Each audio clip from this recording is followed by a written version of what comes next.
Hello everyone, welcome back to my channel Pal academy সেন্টারে তোমাদের সকলকে আমার স্বাগত। আজকে ক্লাস 6-এর কোষে দেখি 1.2 যে লেসনটি আছে সেই লেসনে 3 দাগের এ এবং বি দুটো অঙ্ক সেখানে দেওয়া আছে। এই দুটো অঙ্ক তোমাদের আজকে এই টিউটোরিয়ালে সম্পূর্ণ বিস্তারিত আলোচনা করব কিভাবে করতে হয়। এর আগে 1 নাম্বারের এবং 2 নাম্বারের সমস্ত অঙ্ক আমি করিয়ে দিয়েছি এবং সেটি দুটো আলাদা আলাদা টিউটোরিয়ালের মাধ্যমে। যারা এখনো দেখোনি তারা অবশ্যই 1 নাম্বার পার্ট এবং 2 নাম্বার পার্ট এই লেসনের একটু দয়া করে দেখবে, কারণ 1 এবং 2 এ যতগুলি অঙ্ক আছে সেই অঙ্কগুলি যদি তোমরা করতে তাহলে তোমাদের 3-এর এ এবং বি এই অঙ্কগুলি কোথাও আটকাতো না। ওকে, তাহলে আমরা বেশি কথা বলবো না, কথা না বাড়িয়ে আমরা সরাসরি চলে আসবো অঙ্কে। অঙ্ক এ নাম্বারে কি বলেছে এই বিষয়টি আগে আমরা একটু পড়বো, সেখানে বুঝবো, তারপরে আমরা এখানে সমাধান করার চেষ্টা করব। দেখো প্রথমে কি বলেছে, 42 কোন কোন সংখ্যার গুণিতক হতে পারে। অপশনে দেওয়া আছে A B C D, 4টে option দেওয়া আছে তোমাদের বইয়ে। তোমরা যদি বইয়ে পেজ নাম্বার 16 বের করো তাহলে দেখতে পাবে সেই 16তে এ দাগে 7, 13, 5, 6। তাহলে 42 কোন কোন সংখ্যার গুণিতক, কোন কোন সংখ্যা।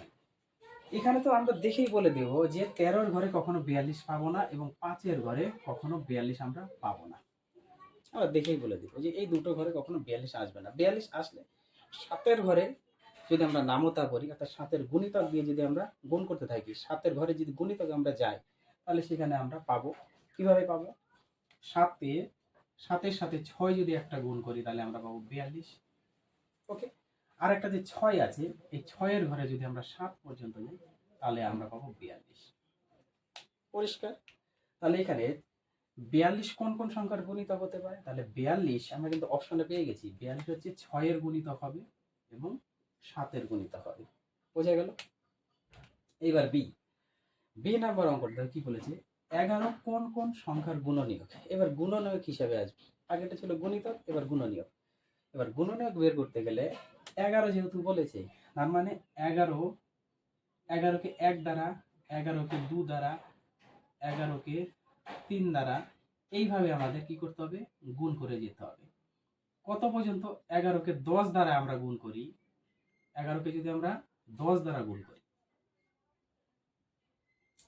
110 পাবো, এটা 33, এটা পাবো 22, এটা পাবো 11।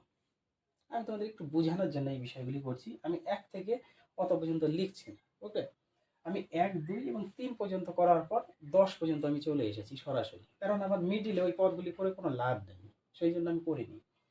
10-এ 110, কিন্তু আমার এখানে 101 আছে, অপশন মিলছে না। 111 অপশন মিলছে না। 121 আর 112 এই দুটো অপশনের মধ্যে আমাদের দেখতে হবে, কারণ 110 যখন 11 দিয়ে গুণ করবো তখন তো বেশি হবে। তাহলে এই দুটো অপশন আমাদের ক্যান্সেল। এখন পড়ে আছে আমাদের 121। তাহলে 11 আর 11 যদি আমরা গুণ করি, 11 আর 12 যদি আমরা গুণ করি তাহলে দেখতে হবে যে আমাদের কোনটা অপশন হতে পারে। তাহলে 11 তো যেহেতু আসলো না, পরে যদি 11 বার দিই, 11 তাহলে 12টাও আসবে না, এটাই বোঝা যাচ্ছে। তার মানে আমাদের অপশন সি নাম্বারটা কনফার্ম কিনা সেটা আমাদের দেখতে হবে। 11 গুণ করলে তোমাদের অলরেডি 121 হয়, 121 হয়। যাদের বিশ্বাস হয় না তারা একটু গুণ করে এখানে দেখে নিবা যে 11 গুণ করলে কত হয়। 11 আর 11, 11 অক্ষে 11 ইন্টু 11 অক্ষে 11, তাহলে 1, 2, 1, এই দেখো 121। তাহলে 11 গুণ করলে 121। এই 121 হলো আমাদের কারেক্ট অ্যান্সার এবং 11 যে সংখ্যাটি আছে সেই সংখ্যার গুণনীয়ক। তাহলে 121 হলো আমাদের 11 এর গুণনীয়ক। বোঝা গেল?